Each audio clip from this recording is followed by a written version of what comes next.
Salut, j'espère que tu vas bien. Aujourd'hui, on continue la série sur les phases de prix avec les retracements.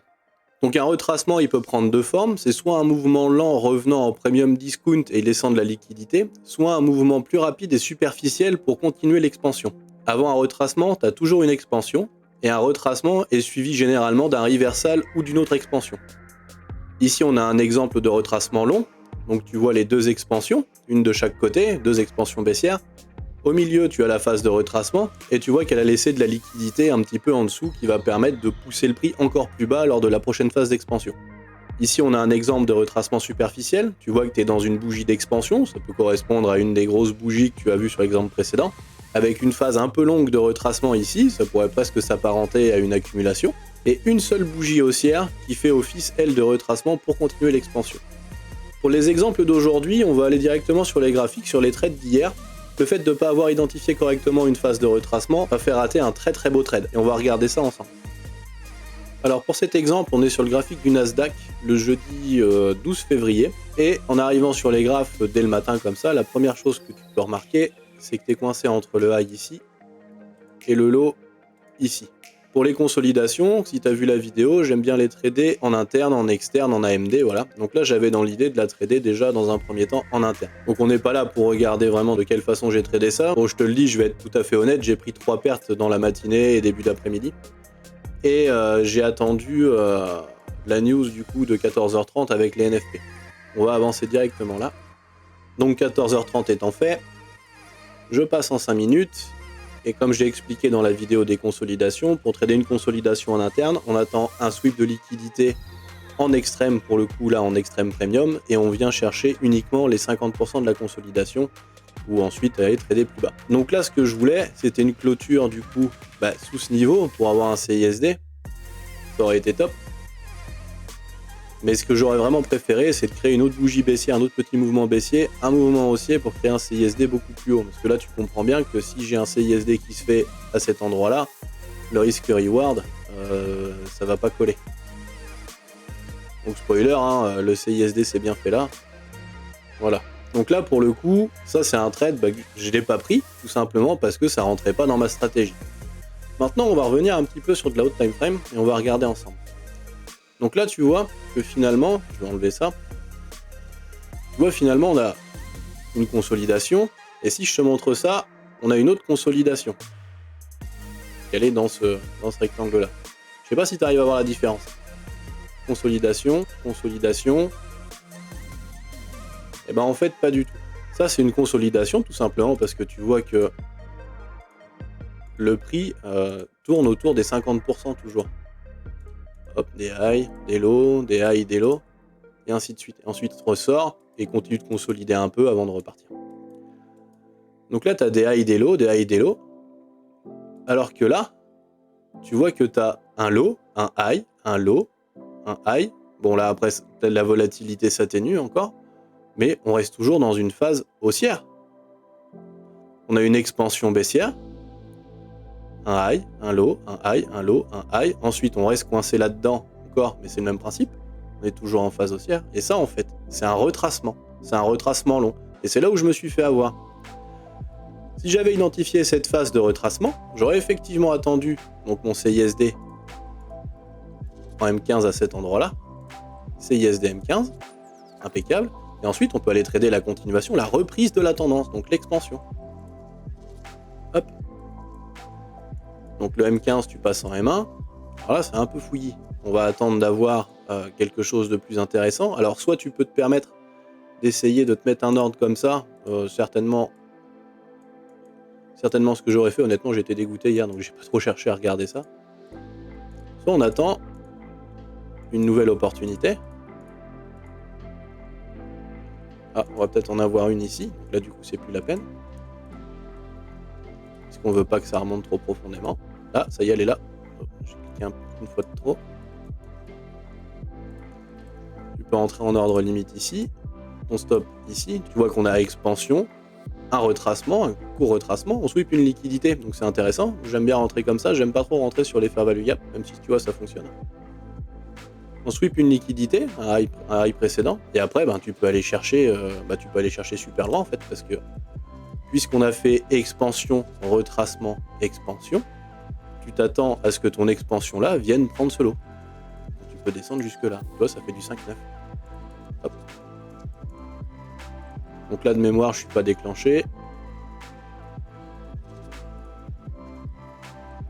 C'est ma manie avec mes ordres limites. Tout le monde me dit que Xylo, tu devrais rentrer au marché, ça irait mieux. Ils ont pas tort. Voyons ce qui se passe là. Non, toujours pas déclenché. Là, par contre, tu vois, pour le coup, on aurait pu entrer sur cet order block là aussi. J'aurais été déclenché. Voyons ça. Ah, peut-être y avoir quelque chose. Ah si, déclenché, mais plus tard. Donc ça, généralement, en vérité, c'est pas déclenché. J'y touche pas. Je garde pas ça. Voilà. Là, par contre, à cet endroit précis, nouvel ordre que je peux mettre. Tac. On a bien notre order block ici. Comme ça. On peut toujours aller chercher le bas de la consolidation. On est toujours dedans. On est en discount, c'est vrai. Mais on est quand même dans une phase d'expansion. Le but de la phase d'expansion, c'est d'aller chercher sa liquidité. On prend 2 R. On est déclenché pour le coup sur celui-ci. Et ça continue de dégringoler. Hop, voilà. Ici, c'est pareil. Même si on est assez près du TP, tu vois. Donc là, tu as eu une consolidation. Hein. C'est pas un retracement, ça, c'est bien une consolidation. Ça, c'est une petite consolidation. On peut l'assimiler à un retracement si on passe en M5, tu vois. Hop, retracement. Et là, tu peux rentrer en fait sur ce type de retracement. Tout simplement. Là, tu rentres ici. Ici, si tu rentres au marché, tu vois, tu as un retracement peu profond. Tu rentres, hop, tu as une expansion, une consolidation, une nouvelle expansion. Là, tu as un retracement, consolidation, retracement, et ainsi de suite. Voilà. Donc, j'espère que tu as bien vu la différence entre les deux. Donc là, tu as vraiment une consolidation où le prix vient de part et d'autre des 50% qui se trouvent là. Et ici, finalement, c'est pas une consolidation du tout. Ça, on peut le noter. Hop. C'est une expansion, un retracement et une nouvelle expansion. Pour la suite, je vais te montrer un trade que là, par contre, j'ai pris pour t'expliquer comment manager ton stop loss, et justement en utilisant ces retracements. Donc là, pour l'exemple suivant, on est toujours dans la même journée, mais il est 20h, à trader sur la session de New York PM. Et là, l'idée, c'est de regarder comment on peut se servir des retracements pour manager une position. Donc on est dans notre consolidation, tu vois, le high, le low. Là, on travaille pas trop autour, mais on a quand même des equal low ici. Et on va voir ce que ça donne. On sweep, un tout petit sweep, hein. On sweep, tu vois, le high ici et une petite AMD là, tu vois, une petite accumulation là, et on clôture juste en dessous ici. Et donc là, ma position, je l'ai prise de cette façon-là. Je veux entrer sur l'order block ici et je vise en TP tout en bas. Alors là, il y a 6,38 de RR, mais en vérité, c'est pas tout à fait ça, puisque j'ai pris des partiels ici. Généralement, je prends les 2/3 de ma position en partiel, histoire de sécuriser un peu. Donc là, on a notre order block. On va vouloir une expansion et tu vas voir que je vais manager le trade en fait en utilisant les retracements. Hop, déclenché. Donc là, première chose, on a notre premier retracement qui vient faire la mitigation donc de l'order block, c'est bien. Ce que je vais attendre, c'est d'avoir une clôture sous le niveau, d'avoir un MSS à cet endroit. Hop, donc là j'ai mon MSS à cet endroit, je suis vraiment clôturé dessous, et les deux mèches là me font penser, si tu veux, qu'il vaudrait peut-être mieux se protéger quand même assez rapidement. Donc là, je me sers de ce retracement pour poser mon premier SL manager. On continue. On a un autre retracement, tu vois ici. On va attendre encore une fois la clôture sous ce niveau-là. Pas tout à fait. C'est important, tu vois, de garder vraiment les clôtures. Hein. Parce que si là, il avait décidé de sweep ici et de redescendre ensuite, ben, tu te serais fait sortir inutilement. Donc là, on a eu un retracement, une petite expansion, un autre retracement. Alors là, l'idée, je vais retirer ça.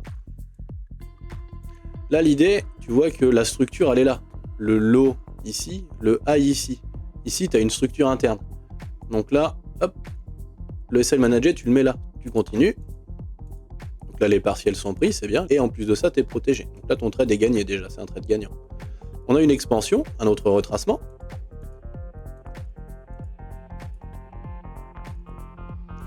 On attend le MSS. Voilà, le MSS est fait. Tu manages ton SL ici, au-dessus du retracement. Et ainsi de suite. Là, t'attends. Là, c'est une consolidation descendante. C'est le genre de configuration qui sont pas géniales. Moi, j'aime pas trop.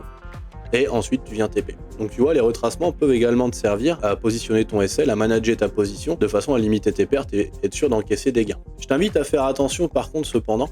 Parfois, tu vas avoir, un peu comme c'était le cas ici, d'ailleurs, quand c'est remonté de cette façon-là, je me demandais si ça allait pas vraiment sweep ici, pour récupérer un petit peu de liquidité pour continuer. Ça, c'est des choses qui arrivent aussi. Tu vas avoir...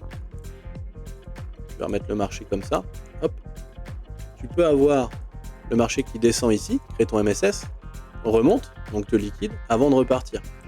Auquel cas, si toi, tu avais ton SL manager à cet endroit et que tu t'es pas fait sortir, que tu avais prévu un peu le coup, c'était malin, là, tu peux le descendre ici. Là, tu as un high protégé. Là, tu es vraiment tranquille. Et si tu es un petit peu greedy, tu peux même reprendre une position de cette façon-là. Hop. Tu peux recharger un petit peu pour redescendre jusqu'en bas, tu vois.